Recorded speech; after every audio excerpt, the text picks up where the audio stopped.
پاکستان میں ایک مسئلہ بہت زیادہ گردش کر رہا ہے، عمران خان کے حوالے سے جو فیصلہ دیا گیا ہے کہ انہوں نے عدت میں نکاح کر لیا ہے، تو اس میں بہت ساری جو نا علماء کے درمیان بھی اختلافات پائے جا رہے ہیں اور بہت زیادہ شدت پائی جا رہی ہے کہ عدت میں نکاح منعقد ہوتا ہے یا نہیں ہوتا،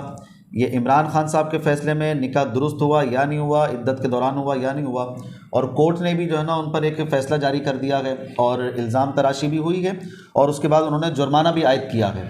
تو ہم آج اس پر ڈسکس کر لیتے ہیں کہ عدت کے حوالے سے شریعت کے احکامات کیا ہیں اور عدت گزری یا نہیں گزری، اس میں کس کا قول معتبر ہے، اس پر بھی ہم گفتگو کریں گے۔ سب سے پہلے یہ بتائیے کہ اسلام نے یہ جو عدت کا ایک پیریڈ رکھا ہے، چاہے وہ مطلقہ ہے یا بیوہ خاتون ہے، ان کی عدت کیوں رکھی گئی ہے، اس میں حکمت کیا ہے؟ ظاہر ہے قرآن پاک کو جب مطالعہ کیا جاتا ہے تو قرآن پاک کا ایک مزاج ہے جو میاں بیوی کا جو رشتہ ہے، دیکھو سب سے پہلا رشتہ جو اس دنیا میں قائم ہوا میاں بیوی کا ہوا۔ حضرت آدم علیہ السلام کے لیے جو زوجہ کا انتخاب کیا گیا حضرت حوا رضی اللہ تعالیٰ عنہ، اسی رشتوں سے پھر آگے نسل بھی چلتی ہے اور پھر دیگر رشتے وجود کے اندر آ جاتے ہیں۔ تو سب سے پہلا رشتہ جو ہے نا وہ میاں بیوی کا ہی ہے۔ اس رشتے کو ہر لحاظ سے اس کو مضبوط کرنے کے لیے یا اس کے اندر شبہات ہیں اس کو زائل کرنے کے لیے یا حد ممکن کوشش کر دی جائے کہ یہ رشتہ مرتے دم تک ایک ٹھیک طریقے سے حدود اللہ کو قائم کرتے ہوئے گزرے، یہ ہے وہ تمام کی تمام حکمت ہے جس کو اللہ تعالیٰ قرآن پاک میں عدت کے زمرے میں بھی ذکر کرتے ہیں۔ اگر میاں بیوی ایسے ہیں کہ ان کا بالفرض نباہ نہیں ہو رہا اور وہ طلاق کی طرف اگر جانا بھی چاہتے ہیں چلے جائیں، اس میں بھی اللہ رب العزت نے ایک موقع بھی دیا، پھر اختیار دیا کہ اب عورت کچھ عرصہ انتظار کرے گی، 3 مہینے تقریباً انتظار کرے گی۔ ذوات الحیض ہے 3 حیض، اگر وہ ذوات الحیض میں سے نہیں ہے تو 3 مہینے، اور یہ 3 مہینے بھی اللہ نے اس لیے رکھے ہیں کہ قرآن پڑھے، اللہ نے فرمایا اولاتہن احق بردہن، اللہ فرماتے ہیں کہ شوہر زیادہ حق رکھتا ہے کہ وہ رجوع کر لے اس کے ساتھ، وہی زیادہ حقدار ہے اس چیز کا کیونکہ اسی کے ساتھ اس نے زندگی کی ابتدا کی ہے۔ تو ایک تو شوہر کے لیے رجوع کرنا، دوبارہ یہ رشتہ قائم اور دوبارہ سے ایک ہم آہنگی اور خاندانی نظام جو ہے نا وہ برقرار چلتا چلا جائے، اور دوسرا اس کے اندر یہ ہے کہ نسب کی بھی حفاظت ہونا شروع ہو جائے، کیونکہ عدت کے اندر پھر کنفرم ہو جاتا ہے کہ آیا اس کو حمل ہے یا نہیں ہے۔ یہ 2 چیزیں یاد رکھ لیجئے گا، یہ حکمت ہیں اور دونوں چیزیں علتیں ہیں۔ ہمارے یہاں یہ جو عدت ہے اس کی علت کو سمجھتے ہوئے بہت زیادہ غلطی کرتے ہیں، صرف استبراء رحم علت ہے، یہ حکم بیان کر دیا، صرف استبراء رحم علت نہیں ہے، یہ لفظ قرآن پاک نے ذکر ہی نہیں کیا کہیں استبراء رحم، یہ ہم سمجھتے ہیں۔ ہاں اگر دیکھیں صرف استبراء رحم کو علت ہم قرار دینا تو آج مثال کے طور پر ایک عورت ہے، اس کو طلاق ہو گئی، طلاق کے بعد اگلے دن مثال کے طور پر آج کل جدید ذرائع سے اگر ہمیں معلوم ہو جائے کہ اس کو حمل نہیں ہے تو ہم بولیں بھائی اگلے دن وہ نکاح کر لے۔ اب اس نے نکاح کر لیا، اب تیسرے دن شوہر کہتا ہے میں نے رجوع کرنا ہے، تو اب کیا کیا جائے؟ اس کو نئے شوہر کے ساتھ رہنے دیا جائے گا یا اس کو رجوع کا حق دیا جائے گا؟ انسان پھنس گیا۔ قرآن تو کہتا ہے وہ بولاتہن احق بردہن، شوہر زیادہ حقدار ہے پہلے والا جس نے بھی طلاق دی ہے کہ وہ عدت کے اندر رجوع کر کے اپنے پاس رکھے۔ قرآن سے کلیش پیدا ہو جاتا ہے۔ اس لیے جو محققین علماء کرام میں 2 چیزیں ذکر کرتے ہیں، ایک تو ہے کہ حق شوہر کا وہ رجوع کر کے اس رشتے کو آگے دوام دے، ان میں صلح ہو جائے، دوسری چیز استبراء رحم، یہ دونوں چیزیں ہیں جو حکمتیں ہیں، علتیں ہیں جس کی وجہ سے عدت کو مشروع رکھا گیا۔ یہ تو معاملہ ہو گیا عدت گزارنے کا، اللہ رب العزت نے حکم ارشاد فرمایا ہے۔ اب ایک سوال یہ پیدا ہوتا ہے کہ عدت گزری نہیں ہے، یعنی دوران عدت اگر وہ خاتون کسی اور مرد سے نکاح کرتی ہے تو کیا شریعت اس کو منعقد مانتی ہے یا نہیں مانتی؟ دیکھیں اب یہاں پر کسی بھی چیز کو سمجھنے کے لیے نا قرآن پاک کے پیکج کے اور مشروعیت کے حساب سے سمجھنا پڑتا ہے، یہ ہمیشہ ذہن میں رکھیں۔ ہم لوگ غیر مشروعیت کے تصورات کو دماغ میں رکھ کے باتیں کر رہے ہوتے ہیں۔ دیکھو ہمارے دین نے عدت کو گزارنا ہی لازم رکھا ہے شوہر کے گھر پہ، یعنی ایک شوہر ہے اس نے اگر طلاق دے دی تو اللہ نے فرمایا لا تخرجوہن من بیوتہن ولا یخرجن، یعنی نہ شوہر اس کو گھر سے باہر نکالے نہ عورت گھر سے باہر خود نکلے، گھر کے اندر عدت گزارنی ہے۔ اب آپ تھوڑا سا ذہن کے اندر لے کر آئیں، ایک شوہر نے طلاق دی،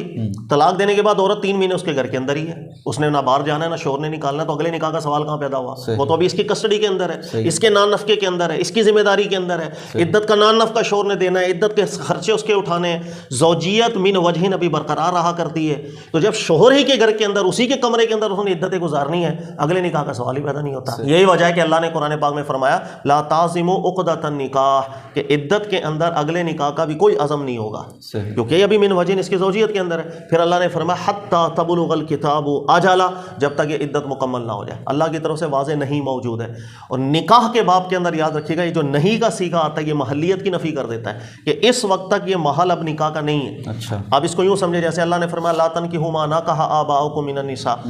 جو والد کی منکوحہ ہے اس سے اولاد نکاح نہ کر، یہ نہیں کے صیغے سے اللہ نے تعبیر کیا، اور آگے اس کو جو فاحشہ ذکر کیا کہ اللہ کی بارگاہ میں یہ عمل فحش ہے۔ اسی طرح دیگر جگہ کے اوپر بھی نہیں کسی کے موجود ہے. تو اب اور حتیٰ کا جو لفظ قرآن ذکر کرتا ہے نا، حتیٰ تبلغ الکتاب، یہ وقت کو ایک انتہا بیان کر دیتا ہے. عربی جاننے والا جانتا ہے کہ حتیٰ کے لفظ کے ساتھ جب کسی چیز کا ذکر ہو جائے اس سے پیچھے حکم شرعی ثابت ہی نہیں ہوتا. جیسے جب 3 دفعہ شوہر طلاق دینے پر آ جائے، چھوڑ دے، اللہ نے فرمایا حتیٰ تنکیحا زوجا غیرہ، اب وہ کسی اور سے نکاح کرے، خلاص. اب اگر اس کے بعد یہ لاکھ ایجاب و قبول کرتا پھرے گا، وہ نکاح منعقد نہیں ہوگا، محلیت کی نفی ہو جاتی ہے. یہی وجہ ہے کہ عدت کے اندر شوہر کے گھر میں اس نے عدت گزارنی ہے، شوہر کے بھی کسٹڈی کے اندر ہے، شوہر ابھی اس پہ خرچہ کر رہا ہے، نان نفقہ دے رہا ہے، ذمہ داری دے رہا ہے، رہائش دے رہا ہے، اگلے نکاح کا سوال ہی پیدا نہیں ہوتا ہے. اس لیے اللہ نے منع فرما دیا کہ عدت کے اندر اگلے نکاح کی طرف بالکل نہیں جایا جائے گا جب تک عدت پوری نہ ہو جائے. مطلب اجازت بالکل نہیں ہے دوران عدت کوئی دوسرا شوہر، نیا شوہر جو ہے وہ اس خاتون سے نکاح؟ نہیں، بالکل نہیں. اچھا، یہ پہلی طلاق میں یا تیسری طلاق میں؟ یہ پہلی طلاق ہو، دوسری ہو یا تیسری ہو، تینوں کے اندر یہ ہو. کسی میں بھی اجازت نہیں ہے؟ نہیں، کسی میں اللہ کی واضح نہیں موجود ہے. لا تعظیم عقدۃ النکاح. اور عربی جاننے والا جانتا ہے کہ عقدۂ نکاح کی بات ہی نہیں کی، عزم عقدۂ نکاح کو منع کر دیا اللہ نے، ارادہ ہی نہیں، یعنی دلالتم بالنص، اس فعل کی طرف ہی آپ نے نہیں جانا. اور حتیٰ کے لفظ کے ساتھ جب آگے اللہ نے ذکر کیا، انتہا بیان کر دی، یعنی کہ یہ جو ڈیوریشن ہے اس کے اندر وہ نکاح کا محل ہی نہیں ہوگا. آپ لاکھ حجاب و قبول کر لیں، یہ ایسا ہی ہے جیسے آپ کسی منکوحہ ایک شادی شدہ سے آپ لاکھ بولتے رہے تو میری بیوی ہے، کوئی فرق نہیں پڑے گا جب تک اہلیت اور محلیت ثابت نہ ہو. تو یہاں محلیت. اب یہاں پر ایک سوال پیدا یہ ہوتا ہے، اس میں کس کا اعتبار کیا جائے گا کہ عدت گزر گئی ہے یا نہیں گزری، 3 حیض مکمل ہو چکے ہیں یا نہیں ہوئے، یا اگر حیض نہیں آتے تو چلو 3 مہینے جو اللہ نے فرمائے ہیں وہ 3 مہینے مکمل ہوئے یا نہیں ہوئے، اس کا تعین کون کرے گا؟ اس میں کیا گواہی کی ضرورت ہے، یا صرف اس خاتون کی معتدہ کی گواہی چل جائے گی، یا باہر کسی بندے کی گواہی چلے گی؟ اس کی وضاحت بتائیے. دیکھیے، کوئی بھی خاتون ہے وہ مطلقہ ہے، اس کو طلاق ہو گئی ہے. اب ایسی صورت کے اندر وہ عدت پوری ہو گئی ہے یا نہیں ہو گئی ہے، اوبویسلی اس عورت کا قول معتبر ہوگا. اسی طرح عورت کے ساتھ جس گھر میں اس نے عدت گزاری اس گھر والوں کا قول معتبر ہوگا،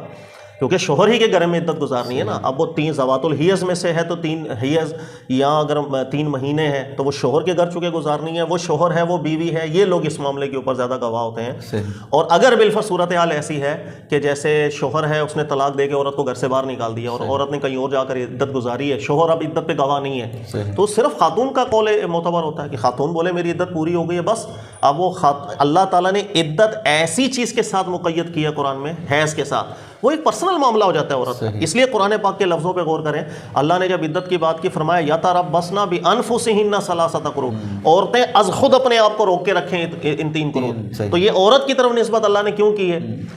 اس لیے کہ وہ پرسنل اس کا معاملہ ہے. اللہ نے یہ نہیں کہا کہ شوہر کو بولا کہ یا شوہر کو یا گھر والوں کو بولا بھائی یہ 3 پیریڈ تک تم نے روک کے رکھنا ہے. بھائی وہ یہ پرسنل معاملہ ہوتا ہے، اس لیے عورت ہی کی طرف نسبت ہوتی ہے. اگر اکیلی عورت عدت گزار رہی ہے اس اکیلی کا قول معتبر ہے، میری عدت گزر گئی، دیٹس اٹ، خلاص.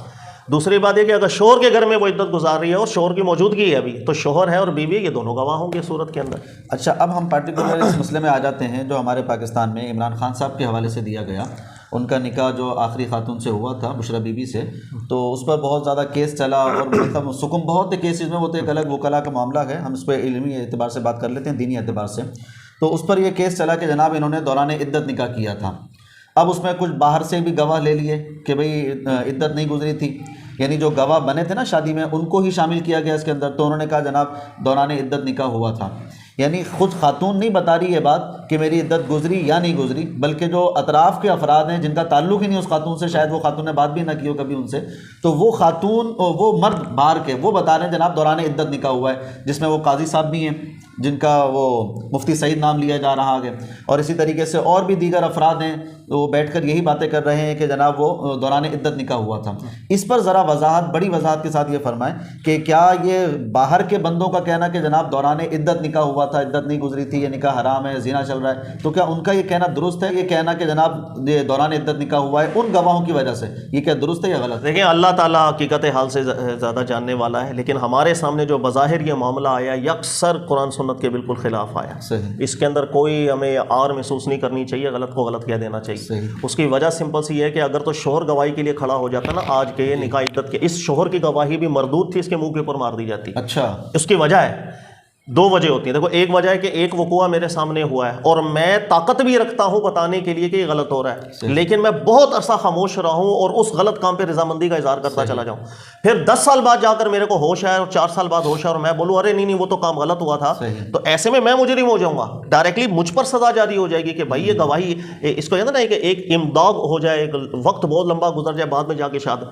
اس نکاح کے بعد جو سابقہ شوہر ہے وہ کتنا عرصہ رضامندی کے ساتھ اس نے گزارا، بلکہ ماضی کے اس کے بیانات بھی موجود ہیں، کئی سال گزرے ہیں، اور وہ ساتھ بھی رہا ہے۔ حقیقت ہے ماضی کے بہت سارے بیانات موجود ہیں ان کے، خاور مانیکا صاحب کے، وہ یہ کہتے تھے کہ نہیں جناب بشریٰ بی بی ایسی نہیں ہے اور عمران خان صاحب نے کوئی غلط نہیں کیا، ان کے بچے بڑے مطمئن تھے، بچیاں ہیں ان کی، اللہ ان کی عزتوں کو محفوظ رکھے، مجبوری میں آ کر وہ بیچارے اس طرف چلے گئے، لیکن وہ خاور مانیکا کے پہلے کے بیان بالکل درست ہیں، اب کے بیان الگ آ رہے ہیں، اس صورت میں بھی کیا ان کی گواہی نہیں بالکل نہیں چلتی، ایسی گواہی معتبر ہی نہیں ہوتی ہے۔ آپ پہلے اتنا عرصہ رضامند رہتے چلے گئے، اگر عدت میں نکاح ہوا تھا آپ کا تو آبجیکشن بنتا تھا، کیونکہ آپ ہی کے گھر میں عدت تھی۔ دوسری بات یہ بالکل گواہی مردود ہو جاتی، اسی کے منہ پہ دے ماری جاتی۔ دوسری بات یہ ہے کہ کوئی قاضی ہو، کوئی نکاح خان ہو، اس کی گواہی کا اس عدت کی کوئی تعلق ہی نہیں بنتا۔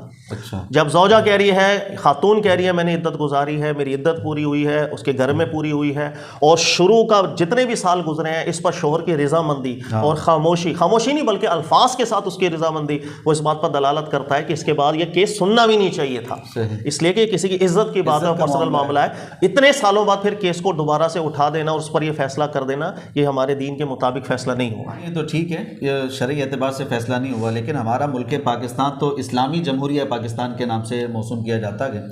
عدالتوں کا نظام ظاہر سی بات ہے اسلامی ہی ہوگا یا ہونا چاہیے، تو یہ فیصلہ کیوں غلط آیا؟ کیا وجہ بنی کہ یہ عدالتوں نے فیصلہ اس طریقے سے غلط کر دیا؟ سر فیصلہ اگر عدالتوں سے، یا ہر وہ شخص جو صاحب منصب ہو، چاہے وہ ایک عالم دین ہو اس کو اللہ نے منصب دی، یا وہ ایک قاضی ہے، جج ہے جس کو اللہ تعالیٰ نے منصب دی، اگر اس کا ٹھیک استعمال ہو رہا ہو تو پھر مسائل ہی نہیں ہوتے اور فتنہ ہی نہیں ہوتا، پھر ماحول ایسا ہوتا ہے جیسا قرآن پاک چاہتا ہے۔ بدقسمتی سے ہر صاحب منصب جب اپنے منصب کا غلط استعمال کرنا شروع کر دے، معاشرے میں فساد ہی اس وقت آتا ہے۔ ہمارے یہاں پرابلم یہ ہے کہ جس کے پاس منصب ہے وہ حق ادا نہیں کر رہا ہوتا، وہ قاضی ہو، وہ جج ہو، وہ عالم ہو، وہ پیر ہو، کوئی بھی شخص ہو، کوئی حق ادا نہیں کر رہا ہوتا۔ اپنے دنیاوی لالچ، دنیا کا خوف، یا دنیا کی کوئی آپ سمجھ لیں کہ کسی بھی طریقے سے کوئی عذر سامنے آ جاتے ہیں تو وہی فیصلے آ جاتے ہیں یا وہی احکامات ہم جاری کرنا شروع کر دیتے ہیں۔ اور یہ جو چیزیں ہیں، اسلامی جمہوریہ پاکستان کا آپ نے نام لیا، یہ ایسا ہی ہے جیسے ہم اپنے آپ کو مسلمان کہتے ہیں، ہم اپنے آپ کو مسلم کہیں گے، مومن کہیں گے، ہم جتنا ہم قرآن سے دور ہو جاتے ہیں اتنا ہی اسلامی جمہوریہ پاکستان ہے، نام اسلامی جمہوریہ، لیکن افعال اور اعمال کے حساب سے وہ اتنا ہی دین اسلام سے دور ہو جاتا ہے۔ یہ ہے۔ اب جو اس فیصلے کے بعد انہوں نے ایک تو الزام تراشیاں بھی شروع ہو گئی ہیں،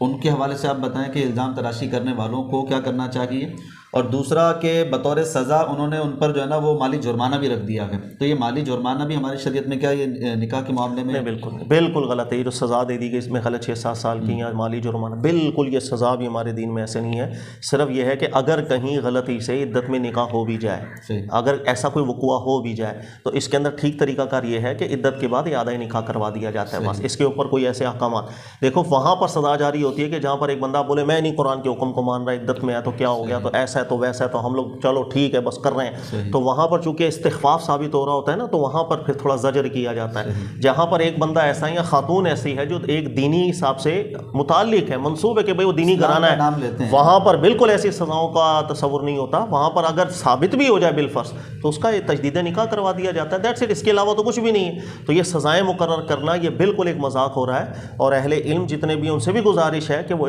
اس موضوع کے اوپر ضرور بات کریں، اس لیے کہ لوگوں کے ذہنوں میں یہ چلا جائے گا، لوگ بدگمان ہوں گے، بئس الاسم الفسوق بعد الایمان، ایمان کے بعد کسی کو فسق کا طعنہ دینا سب سے برا ہے، قرآن ذکر کرتا ہے۔ آپ کسی کو جو ہے نا اتنے برے برے طعنے دے رہے ہو، اور اس کی جو ہے نا اللہ کے نبی صلی اللہ علیہ وآلہ وسلم کے زمانہ مبارک میں لوگوں نے یہ جو ہے نا عورتوں گھریلو معاملات پہ الزام تراش، یہ رسولوں کے ساتھ معاملہ کفار کیا کرتے، جب ان کا کوئی بس نہیں چلتا تو فیملی کے اوپر آ کر کے باتیں، یہ وہ ساری خصلتیں کفار والی آج ہم لوگوں نے اڈاپٹ کر لی ہوئی ہیں۔ ہمیں اور کوئی بس نہیں چل رہا ہوتا تو فیملی کے اوپر آ جاؤ، عورتوں کے اوپر آ جاؤ، یہ نہایت اخلاق سے گری باتیں، اللہ تعالیٰ ہمیں سے بچائے۔ جی جناب، تو آج ہم نے عدت کے حوالے سے گفتگو کی ہے، اور مفتی صاحب نے بہت اچھے طریقے سے عدت کے حوالے سے متفرق احکامات بیان فرمائیں گے۔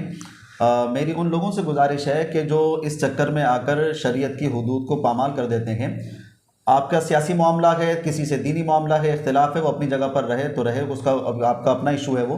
لیکن اس چکر میں آ کر آپ شریعت کے احکامات کو خراب نہ کیجیے، شریعت کے احکامات کا مذاق مت بنائیے، اتنا بھی کسی پر اندھا اعتماد نہ کر لیں کہ وہ جو کہہ رہا ہے آپ کا تنظیم کا سربراہ آپ اسی پر چلتے چلے جائیے۔ اس کلپ کو ضرور سنیے اور اس میں جانیے کہ شرعی احکامات کس طریقے سے ہیں، کیا کیا ہیں، اور اس چکر میں آ کر آپ قرآن و حدیث کے احکامات کو پامال نہ کیجیے۔